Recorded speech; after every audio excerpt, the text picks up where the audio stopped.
Assalamualaikum warahmatullahi wabarakatuh. Baiklah, pada kesempatan kali ini saya akan menerangkan dari tugas mata kuliah database terdistribusi. Saya Melani Putri, BP 18 11 00175 dengan dosen Bapak Zainul Effendi MKom.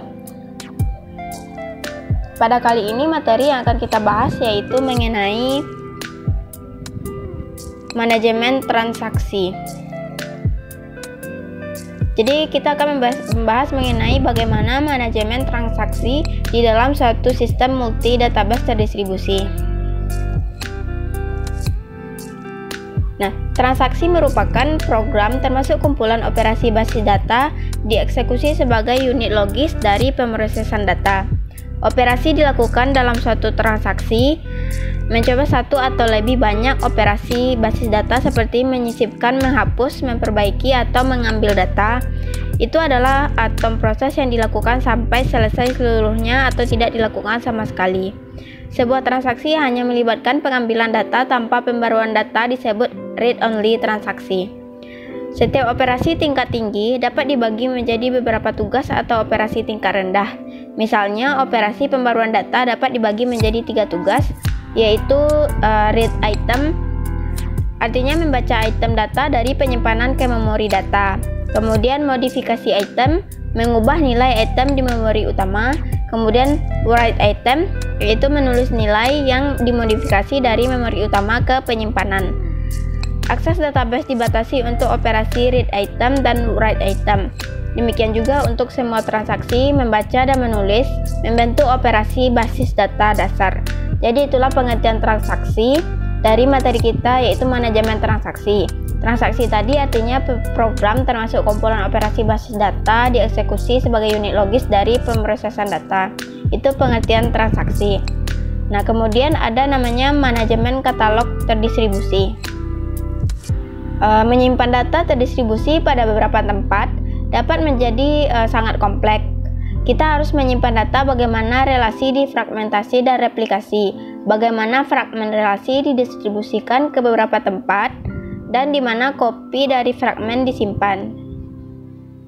Nama setiap replika dari setiap fragmen harus ada. Untuk menyediakan otonomo lokal digunakan format katalog. Setiap tempat menggambarkan semua objek, fragmen, replika pada suatu tempat dan menyimpan data replika dari relasi yang dibuat pada tempat tersebut. Untuk menemukan relasi, lihat pada katalog BirdSight. BirdSight tidak pernah berubah meskipun relasi dipindahkan. Nah, kemudian ada namanya pada manajemen transaksi ini mengubah data terdistribusi.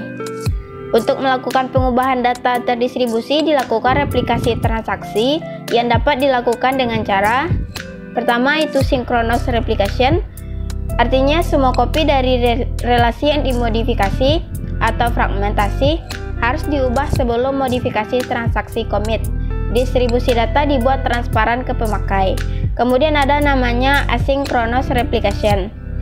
Maksudnya itu kopi dari sebuah relasi yang dimodifikasi hanya diubah secara periodik. Kopi yang berbeda akan keluar dari sinkronisasi. User harus waspada pada distribusi data. Produk saat ini mengikuti pendekatan ini. Jadi ada namanya mengubah data distribusi. Kemudian ada namanya tadi manajemen katalog terdistribusi. Itu bagian dari sub manajemen transaksi. Nah, kemudian ada pada manajemen transaksi ini ada operasi transaksi pada basis data.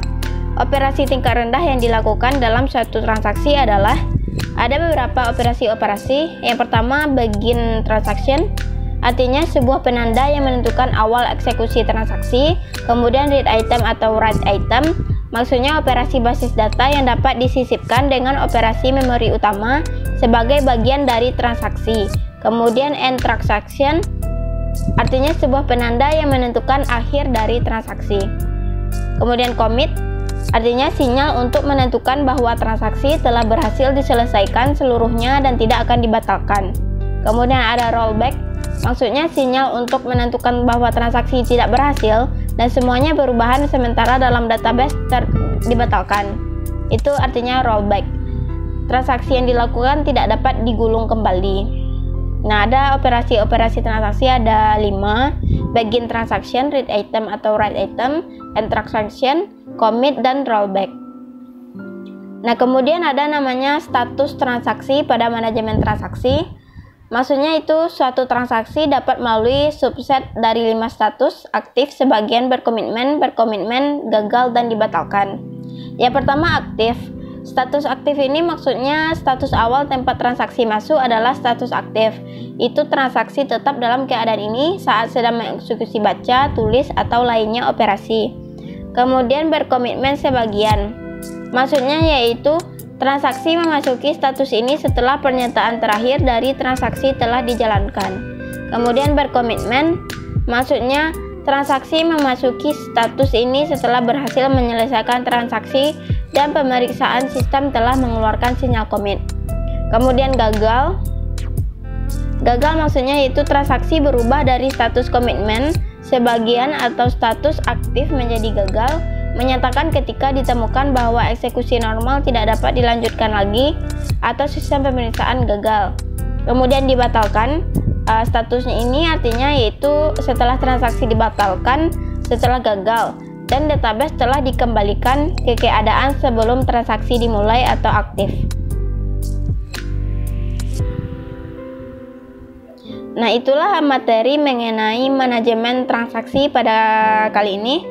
Jadi dapat kita simpulkan tadi bahwa bagian-bagian dari manajemen transaksi itu ada beberapa. Yang pertama itu pengertian transaksi, kemudian manajemen katalog terdistribusi, mengubah data terdistribusi, kemudian ada 5 macam operasi transaksi, kemudian status transaksi. Nah, itulah bagian dari manajemen transaksi yang kita bahas pada saat ini.